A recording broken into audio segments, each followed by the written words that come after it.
भारताचे एक सार्वभौम समाजवादी धर्मनिरपेक्ष लोकशाही गणराज्य घडवण्याचा त्याच्या सर्व नागरिकास सामाजिक आर्थिक व राजनैतिक न्याय विचार अभिव्यक्ती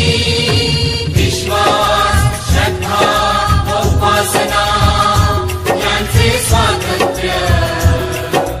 दर्जाची व संधीची समानता निश्चितपणे प्राप्त करून देण्याचा आणि त्या सर्व